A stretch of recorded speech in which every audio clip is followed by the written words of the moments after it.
Sir कल supreme court का review हुआ, उस पर सुप्रीम कोर्ट अपने पहले वाले आदेश पर ही कायम है। सर क्या कहना चाहेंगे बीएड वाले कैंडिडेट को आप?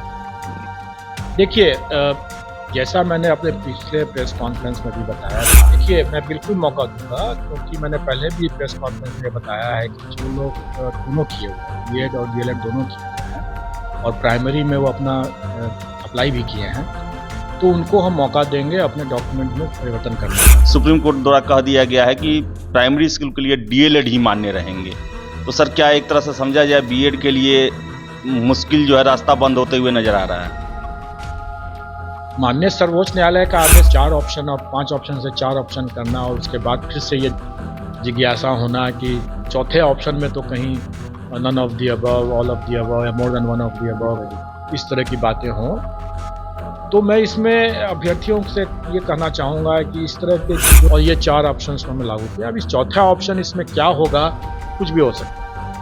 मैं इसके बाद से मैं जानता भी नहीं हूँ, मैं इनकार भी नहीं करूँगा कि अगर उसने अपने आरक्षण कोटि को मान लें कि वो सर्टिफिकेट लगाया है बीसी का और गलती से उसने एससी अपना एंट्री कर दिया है, तो इस एंट्री को सुधार करने का हम मौका देंगे, लेकिन हम डॉक्यूमेंट अटैच करने का मौका नहीं देंगे। नया डॉक्यूमेंट अटैच नहीं कर सकते हैं। नमस्कार, आप देख रहे हैं द बिहार टॉप। मैं हूं आदेशपुरी। बिहार में 1,70,461 शिक्षक भर्ती का परीक्षा प्रक्रिया समाप्त हो गया है और अब आगे रिजल्ट देने की प्रक्रिया और उससे पहले की कुछ प्रक्रिया जो है वो पूरी हो रही है। हमारे साथ हैं बीपीएससी के अध्यक्ष महोदय हैं, अतुल सर हैं। सर सबसे पहले तो सर परीक्षा सर आपने इतना बड़ा ऑर्गेनाइज कराया और कोई भी इसमें सर विवाद नहीं हुआ, इसको लेकर सर आप पहले क्या कहेंगे? सर सबसे पहले इसको लेकर तो धन्यवाद देना चाहूँगा। इसमें सबका योगदान है और सबसे बड़ा योगदान तो अभ्यर्थियों का है कि उन्होंने काफ़ी कष्ट सह करके भी इस परीक्षा को शांतिपूर्ण तरीके से किया। सबका धन्यवाद है। सर आगे का प्रोसेस क्या है सर? जैसे कि जो बीएड वाले कैंडिडेट हैं जिन्होंने बीएड प्राइमरी स्कूल में डाल दिया था जबकि डीएलएड भी किए हुए हैं, क्या सर उनको आप मौका देंगे? सर देखिए, मैं बिल्कुल मौका दूंगा, क्योंकि मैंने पहले भी प्रेस कॉन्फ्रेंस में बताया है कि जो लोग दोनों किए हुए हैं, बीएड और डीएलएड दोनों किए हुए हैं और प्राइमरी में वो अपना अप्लाई भी किए हैं, तो उनको हम मौका देंगे अपने डॉक्यूमेंट में परिवर्तन करने का। और इसके साथ साथ हम सभी अभ्यर्थियों के लिए हम ये सुविधा देने जा रहे हैं कि वो अपने जो प्रविष्टियाँ उन्होंने जो भी एंट्रीज किया है, जैसे मैं एक उदाहरण दे दूँ कि अगर उसने अपने आरक्षण कोटि को मान लें कि वो सर्टिफिकेट लगाया है बीसी का और गलती से उसने एससी अपना एंट्री कर दिया है, तो इस एंट्री को सुधार करने का हम मौका देंगे, लेकिन हम डॉक्यूमेंट अटैच करने का मौका नहीं देंगे। नया डॉक्यूमेंट अटैच नहीं कर सकते हैं, लेकिन वो अपने जो पुराने जो डॉक्यूमेंट जो उन्होंने अपने आवेदन के समय लगाया था, उसके हिसाब से अगर उन्होंने कोई गलत प्रविष्टि कर दिया है, कुछ गलत लिखा गया है, डेट ऑफ बर्थ में जैसे कुछ गलत लिखा गया है, तो इस तरह की प्रविष्टियों में सुधार करने का हम उनको बहुत जल्दी मौका देंगे। शायद हम लोग 1 तारीख से ही ये मौका दे दें उनको, 1 से लेकर के 3 दिन का, और ये सभी अभ्यर्थियों के लिए है। और इसमें सिर्फ अटैचमेंट का मौका हम सिर्फ उन्हीं अभ्यर्थियों को देंगे और वो भी सिर्फ क्वालिफिकेशन से संबंधित। जैसे हम लोगों ने कहा था कि बीएड अपीयरिंग वाले अगर हैं तो वो उनको हम लोग अलाउ करेंगे, या सीटेट और एस्टेट वाले अगर हैं अपीयरिंग कैंडिडेट तो उनको हम अलाउ करेंगे। तो उनका अगर आ गया हो अगर सर्टिफिकेट, तो वो उसको अटैच कर सकते हैं। अगर उनका सर्टिफिकेट अभी नहीं आया है तो स्वाभाविक है कि वो अपना एडमिट कार्ड ही खाली लगा के रखे रहे होंगे, वो ठीक है, लेकिन हम उनको मौका देंगे इस सर्टिफिकेट अटैच करने का। बाकी किसी डॉक्यूमेंट को अटैच करने का मौका हम नहीं देंगे। सर एक और चीज है सर, जो आपने पीसी में एक शुरुआत में कहा था सर बीएड वालों को लेकर सर प्राइमरी स्कूल में सर, और आपने कहा था कि सर बाद में एग्जाम के बाद जो है उसको लेकर उसका एक बनाया जाएगा कुछ नियम और पहले डीएलएड वालों को एग्जाम दिया जाए। लेकिन सर कल सुप्रीम कोर्ट का रिव्यू हुआ, उस पर सुप्रीम कोर्ट अपने पहले वाले आदेश पर ही कायम है। सर क्या कहना चाहेंगे बीएड वाले कैंडिडेट को आप? देखिए, जैसा मैंने अपने पिछले प्रेस कॉन्फ्रेंस में भी बताया था कि हम बीएड वालों को परीक्षा में भाग लेने का उनका अधिकार है, इसलिए हम उसका मौका बिल्कुल देंगे।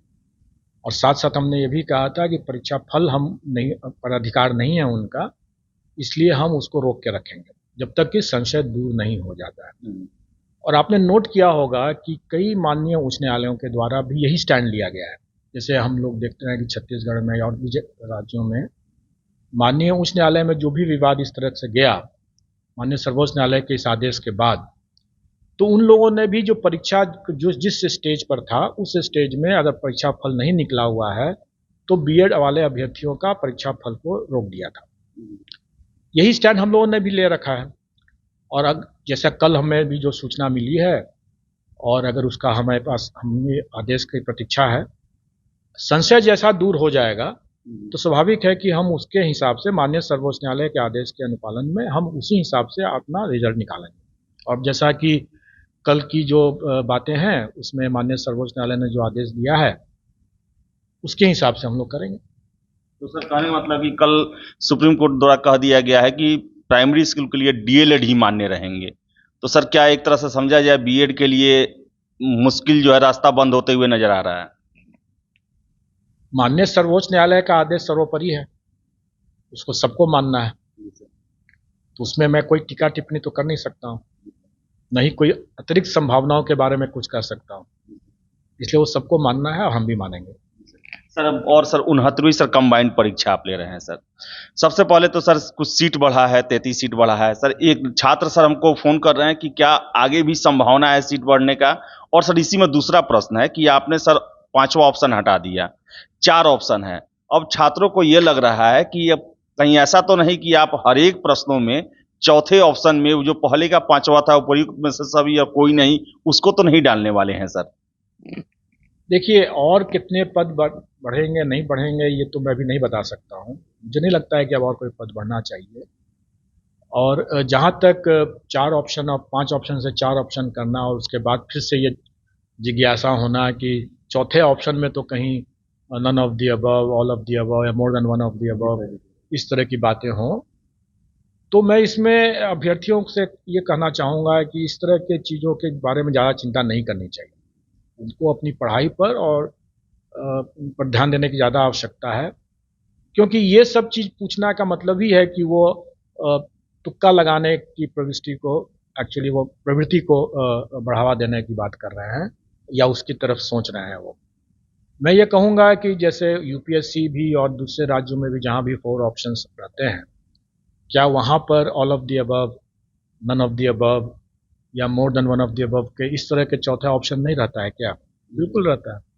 इसलिए ये 4 ऑप्शन या 5 ऑप्शंस का जो विवाद था वो एक्चुअली में वो बेबुनियाद था, लेकिन लोगों की बहुत ज़्यादा डिमांड थी और एकरूपता बरतते हुए भी हम लोगों ने सोचा कि ये जो गलत मैसेजिंग जो हो रहा था कि ये आयोग जो बीपीएससी जो है वो जानबूझ करके अपनी गलतियों को छुपाने के लिए इस तरह से रख रहे हैं, तो इस गलत मैसेजिंग को दूर करने के लिए मैंने कहा कि मैं ठीक है, मैं 4 ऑप्शंस, और ये बात हमने शायद फरवरी मार्च महीने में ही किसी प्रेस कॉन्फ्रेंस में मैंने कहा था कि हम लोग इस पर विचार करेंगे, तो हम लोगों ने विचार किया और ये 4 ऑप्शंस को हमने लागू किया। अब इस चौथा ऑप्शन इसमें क्या होगा, कुछ भी हो सकता है। मैं इसके बाद से मैं जानता भी नहीं हूँ और मैं इनकार भी नहीं कर सकता हूँ। इसलिए अभ्यर्थियों को अपने पढ़ाई पर ध्यान देना चाहिए और इस तरह की चीज़ों पर ज़्यादा ध्यान देने की जरूरत नहीं।